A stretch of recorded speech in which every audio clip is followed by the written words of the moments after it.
Last turn पे आप लोग को कॉशीज मीन वैल्यू थ्योरम बता दिया गया था। अब कुछ न्यूमेरिकल प्रॉब्लम्स बताने हुए बाकी थे, क्यों भाई, है ना।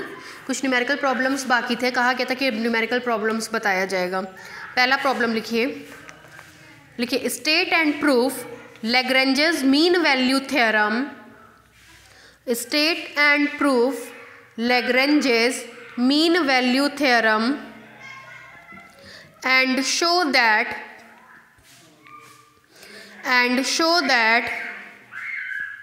Lagrange mean value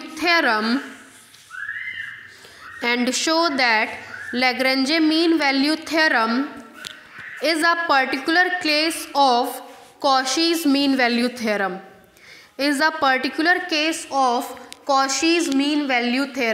ये 2 मार्क्स में आपका कई बार पूछा गया है कि लैग्रेंजेस मीन वैल्यू थ्योरम को लिखिए और उसके बाद ये शो करके दिखाइए कि वो कॉशीज मीन वैल्यू थ्योरम का ही अनदर फॉर्म है।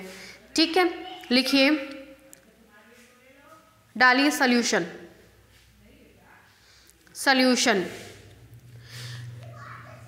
लिखिए in Cauchy's mean value theorem,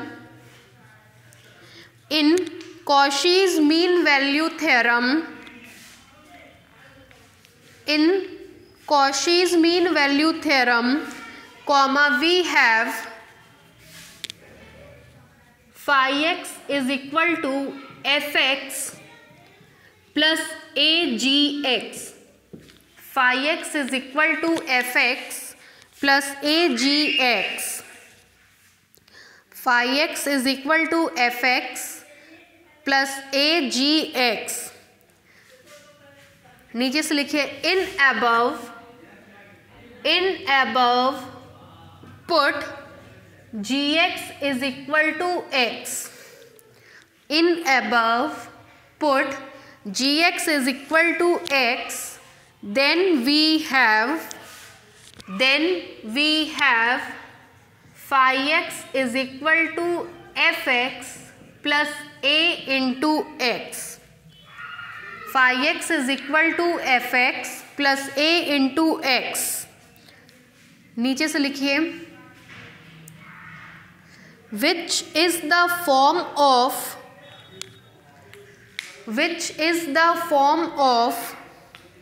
Lagrange's mean value theorem. Which is the form of Lagrange's mean value theorem. नीचे से लिखिए thus Lagrange's mean value theorem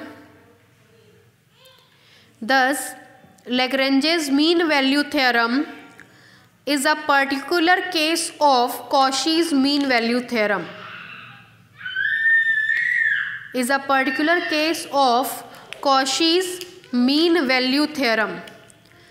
Thus Lagrange's mean value theorem is a particular case of Cauchy's mean value theorem. Next लिखिए examine the validity of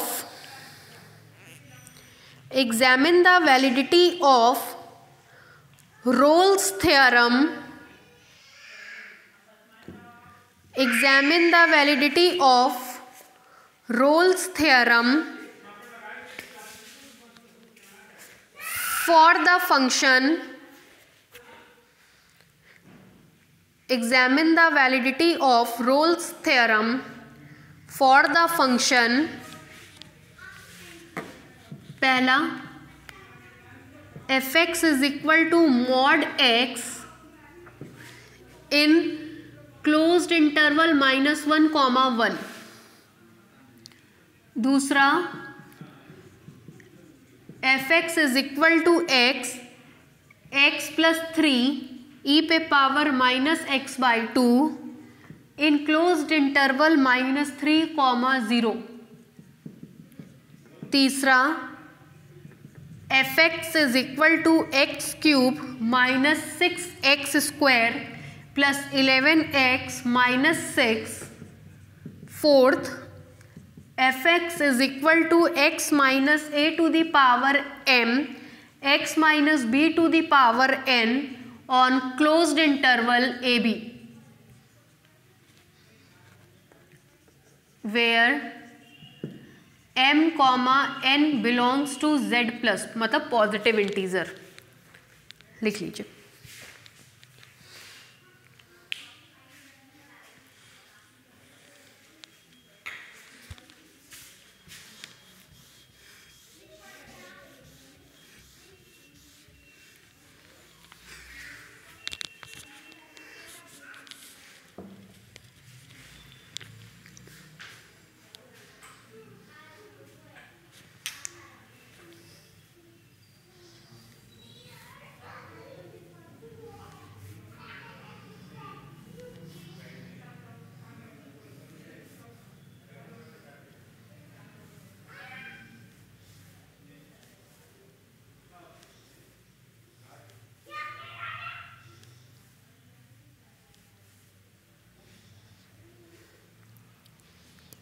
डालिए proof या solution, जो आपको ठीक लगे। सॉल्यूशन,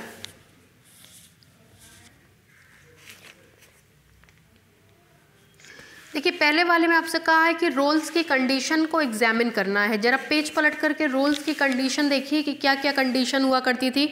रोल्स थ्योरम में आपको क्या क्या बताया गया था।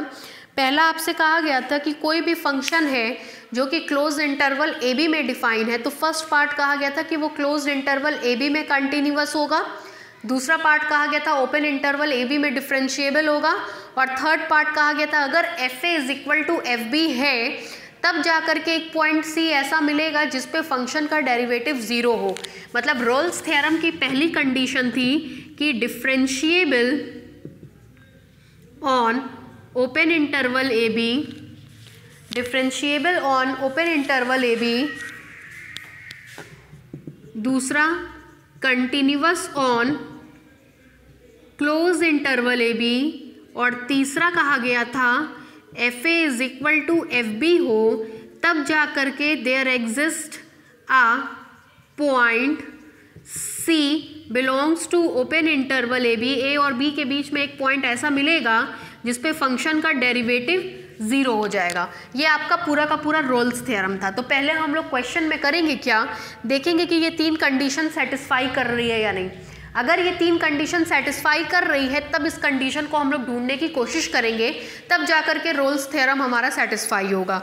अगर ऊपर की तीन कंडीशन में से कोई भी एक कंडीशन सेटिस्फाई नहीं हुई तो इसका मतलब वहाँ पे रोल्स थ्योरम एप्लीकेबल नहीं होगा, आप रोल्स थ्योरम को प्रूफ नहीं कर पाएंगे। ठीक है, तो फर्स्ट पॉइंट डालिए। First point,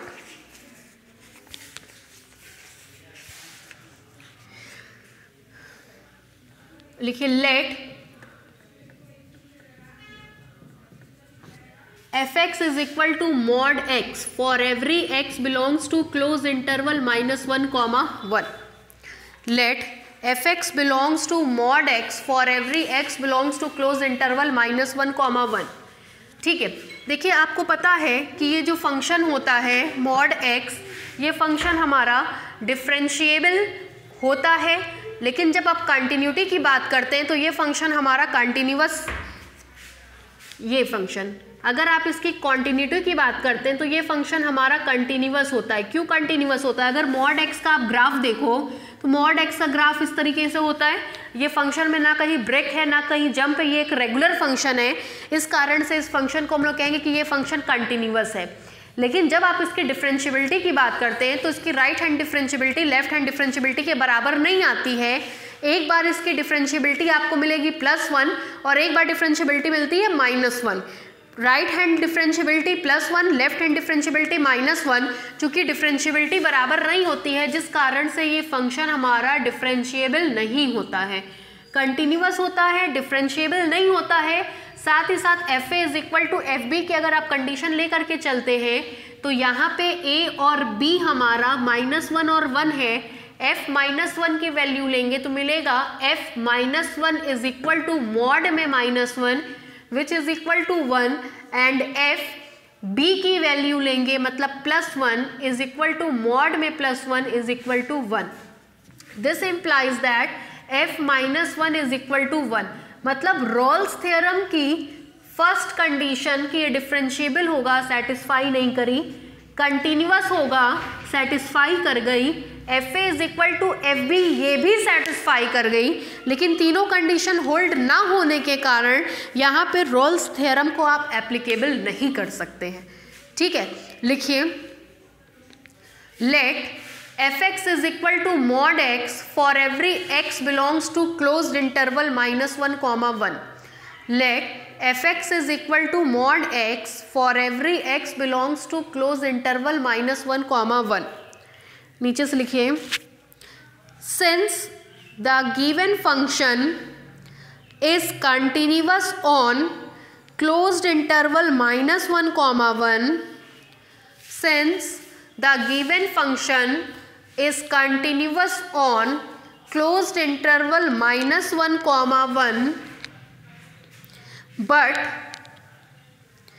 But it is not differentiable at x is equal to 0.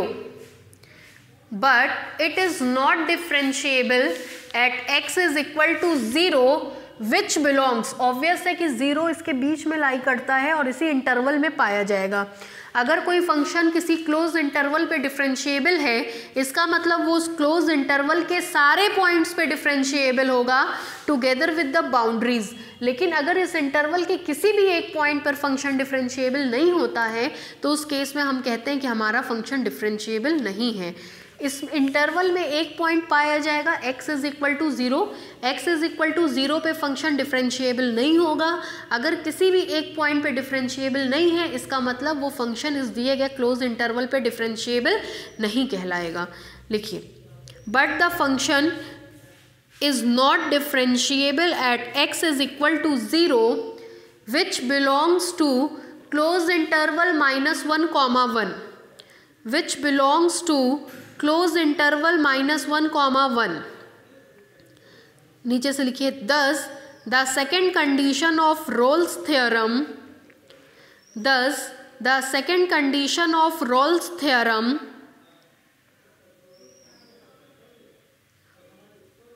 is not satisfy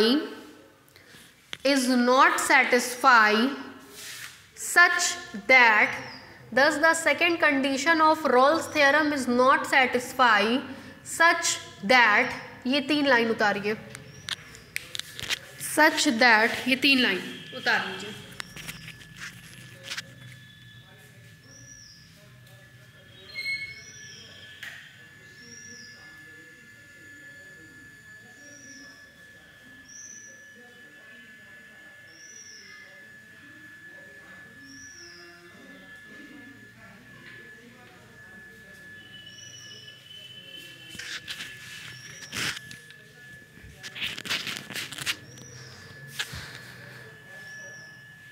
नीचे से लिखिए hence the Rolle's theorem is not applicable, hence the Rolle's theorem is not applicable, hence the Rolle's theorem is not applicable for this function, hence the Rolle's theorem is not applicable for this theorem.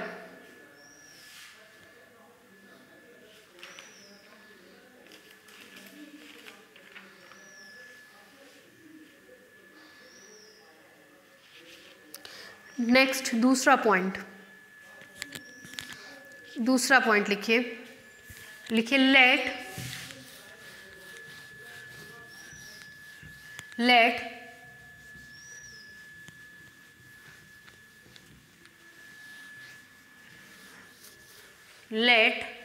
दूसरा point fx is equal to x plus 3 e to the power -x/2 for every x belongs to -3, 0.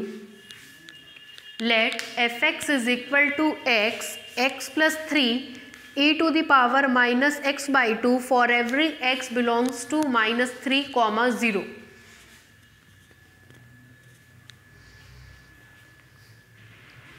ठीक है, इसके लिए लिखिए, पहले हम लोग differentiability check कर रहे हैं। This implies that F dash x is equal to, F dash x is equal to, चलिए एफ डैश एक्स की वैल्यू निकलवाइए। प्रोडक्ट ऑफ थ्री फंक्शन बारी बारी से करेंगे। 1 x plus 3 e to the power minus x by 2 plus X, इसको करेंगे 1 into E to the power minus x by 2 plus X plus 3 E to the power minus x by 2 का करेंगे तो E to the power minus x by 2, minus x by 2 को करेंगे तो minus 1 by 2। This implies that F dash x is equal to E to the power minus x by 2 को आप common ले लेंगे तो बचेगा x प्लस 3 प्लस एक्स, ये आएगा माइनस, ये कॉमन हो गया, इसका मल्टीप्लाई करेंगे x square by 2 minus 3x by 2।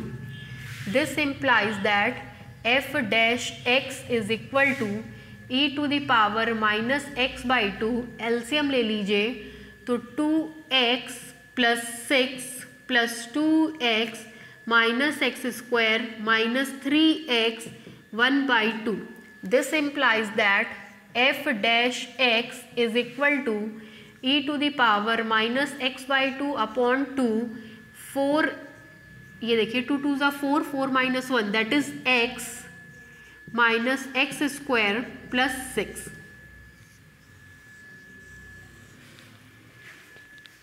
उतारिए इतना।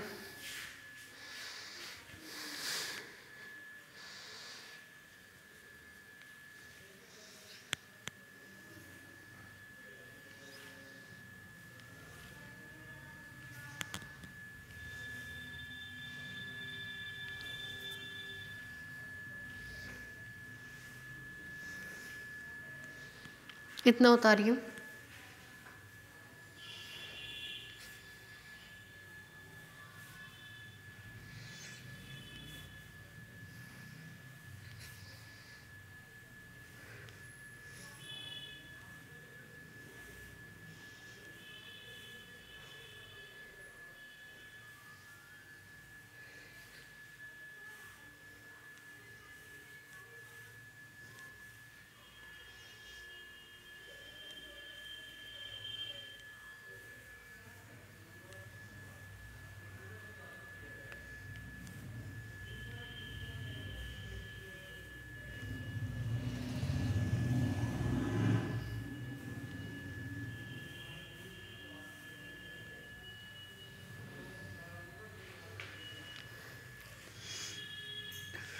लिखिए इतना।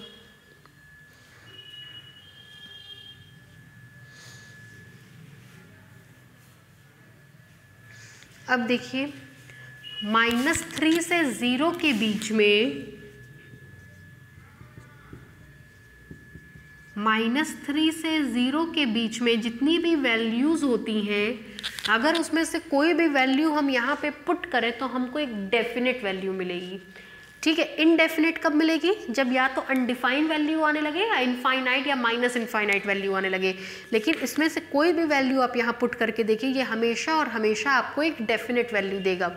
0 और -3 पुट करने पर, 0 और -3 पुट करने पर मेरा ख्याल है एक बार तो एक्सप्रेशन आपका पूरा 0 ही हो जाएगा। बच्चे ये दोनों वैल्यूज़ या इसके बीच की वैल्यूज़, तो इसके बीच की वैल्यूज़ में आपको हर बार एक डेफिनेट वैल्यू मिलेगी। डेफिनेट वैल्यू मिलने का मतलब है कि फंक्शन हमारा डिफरेंशिएबल होगा। आपको पता है कि फंक्शन डिफरेंशिएबल होता है तो फिर वो कंटिन्यूअस भी होता है, इसका मतलब फंक्शन हमारा कंटिन्यूअस भी होगा। डिफरेंशिएबल हो गया, कंटिन्यूअस हो गया। अब हम लोग चेक करने चल रहे हैं F A is equal to F B. A की वैल्यू है -3, बी की वैल्यू है 0। नाउ एफ -3 की वैल्यू निकालेंगे तो मिलेगा -3 plus 3 e to the power 3/2। ये इम्प्लाई करेगा f -3 is equal to 0 and 0 put करेंगे तो f0 is equal to 0 put करते ही 0। This implies that f -3 is equal to f0। F A is equal to F B वाली condition hold हो गई, function continuous हो गया, डिफरेंशिएबल हो गया, इसका मतलब रोल्स थ्योरम की सारी कंडीशंस होल्ड कर रही हैं। अब हम कहेंगे कोई भी पॉइंट एक सी एग्जिस्ट करेगा, let there exist a point C belongs to closed interval -3, such that f dash c is equal to 0। f dash c आप करेंगे तो मिलेगा e to the power -c/2 upon 2 c minus c square plus 6 is equal to 0।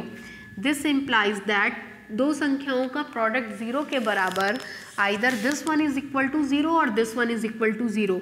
e पे power -c/2 is equal to 0 और दूसरा आपको मिलेगा c minus C square plus 6 is equal to 0। अब इसको ही सॉल्व करना होगा। दिस इम्प्लाइज दैट, चलिए इतना उतारिए,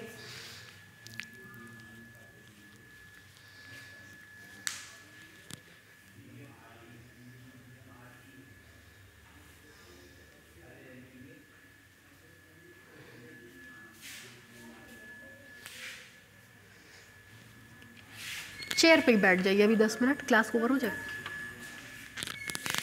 फिर देखिए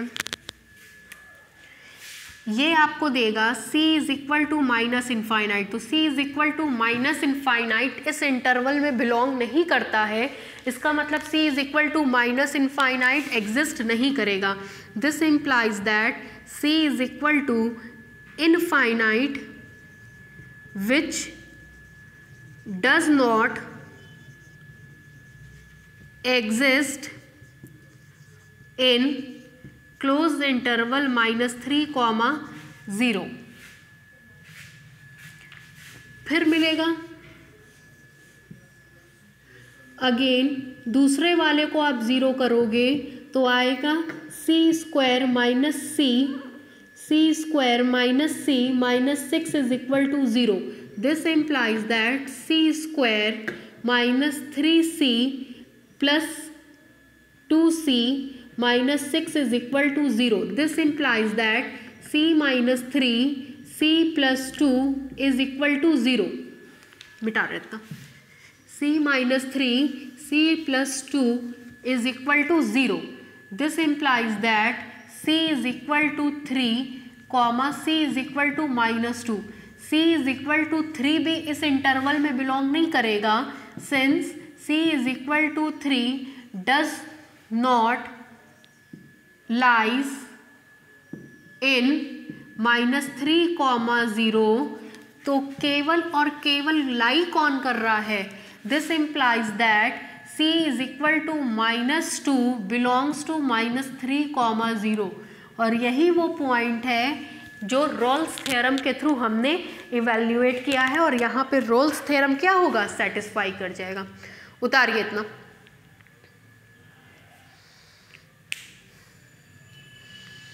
बाकी का दोनों आपका होमवर्क है। देखिए थर्ड वाले में आपको पॉइंट नहीं दे रखा है, तो पॉइंट नहीं देने का ये मतलब नहीं कि नहीं करेंगे, पॉइंट देने का नहीं मतलब ये है कि आप उसका फैक्टर करेंगे। f(x) इज इक्वल टू 0 के बराबर करके x की वैल्यूज़ निकालिएगा। मेरे अकॉर्डिंग 1, 2 और 3 आएगी। 1, 2 और 3 का मतलब आपको क्लोज इंटरवल 1, 3 में चेक करना पड़ेगा। थर्ड वाले में फंक्शन जो दिया गया है उसमें x की वैल्यू निकालिएगा फैक्टर करके। फैक्टर करेंगे आप, चूँकि क्यूबिक इक्वेशन है तो 3 रूट्स आएंगे, 1, 2 और 3। 1, 2 और 3 का मतलब क्लोज इंटरवल 1, 3, क्योंकि 1 भी एग्जिस्ट करेगा और 3 भी एग्जिस्ट करेगा। क्लोज इंटरवल 1, 3 में ही आपको चेक करना है कि रोल्स थ्योरम वेरीफाई होगा कि नहीं, और उसमें वेरीफाई हो भी जाएगा। उतार लीजिए।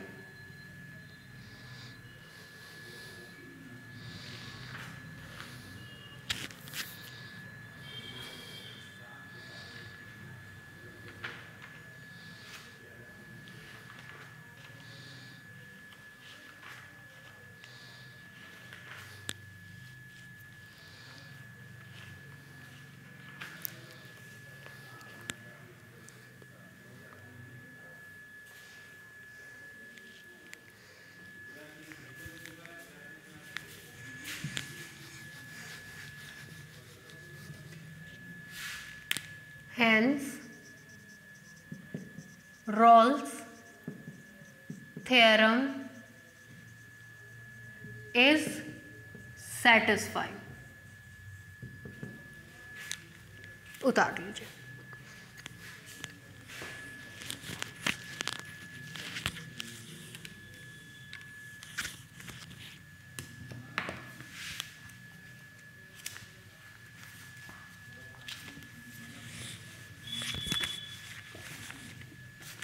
दोनों बाकी कर लीजिएगा, होमवर्क रहेगा।